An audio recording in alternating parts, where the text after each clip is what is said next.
Hi dears, ഇന്ന് മെറ്റീരിയൽസിന്റെ collection ആണ്. നമുക്ക് ഓരോന്ന് കാണാം. സ്ലബ് കോട്ടണിൽ വന്നിരിക്കുന്ന നല്ല ഭംഗിയുള്ള മെറ്റീരിയൽസ് ആണ്. 4 കളേഴ്സിലാണ് കൊണ്ടുവന്നിരിക്കുന്നത്. ഇത് ഫസ്റ്റ് വൺ മസ്റ്റാർഡ് യെല്ലോ ഷെയ്ഡിലാണ് വന്നിരിക്കുന്നത്. നല്ല കോട്ടൺ, സ്ലബ് കോട്ടൺ മെറ്റീരിയൽ ആണ്. അതുപോലെ തന്നെ ഇതിനകത്ത് പേസ്ലി പ്രിന്റ് ആണ്. പ്രിന്റിന് നല്ല ഭംഗിയാണ്. ഇങ്ങനെയാണ് വരുന്നത്. നമുക്ക് കുർത്തയൊക്കെ ചെയ്യാനായിട്ട് നല്ല ഭംഗിയാണ് ഈ മെറ്റീരിയൽ. നെക്സ്റ്റ് കളർ വന്നിരിക്കുന്നത് ഒരു ഡാർക്ക് ഗ്രീൻ ആണ്. നല്ല ഡാർക്ക് ഗ്രീൻ ആണ്. അത് പേസ്ലി പ്രിന്റ് ആണ് വന്നിരിക്കുന്നത്.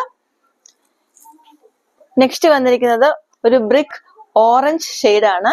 നിങ്ങൾക്ക് ചിലപ്പോൾ ഇതിനകത്ത് കളർ ചെറിയൊരു ഷെയ്ഡില് വ്യത്യാസമായിരിക്കും കാണുന്നത്. പക്ഷെ ഇത് ശരിക്കും ഒരു ബ്രിക്ക് ഓറഞ്ച് ആണ്. അതും പേസ്ലി പ്രിന്റ് ആണ്. ബ്ലൂ കളറിലുള്ള പേസ്ലി പ്രിന്റിലാണ് വന്നിരിക്കുന്നത്. നെക്സ്റ്റ് വൺ വന്നിരിക്കുന്നത് ഡാർക്ക് മെറൂൺ ആണ്. അത് പേസ്ലി പ്രിന്റ് അല്ല, വേറൊരു ഫ്ലവേഴ്സിന്റെ പ്രിന്റിലാണ് വന്നിരിക്കുന്നത്. ഇതിന്റെ എല്ലാ റേറ്റ് വന്നിരിക്കുന്നത് 160 ആണ്. ഇത് നിങ്ങൾക്ക് ഇഷ്ടമായെങ്കിൽ വാട്സപ്പ് ത്രൂ ഓർഡർ പ്ലേസ് ചെയ്യാവുന്നതാണ്. താങ്ക്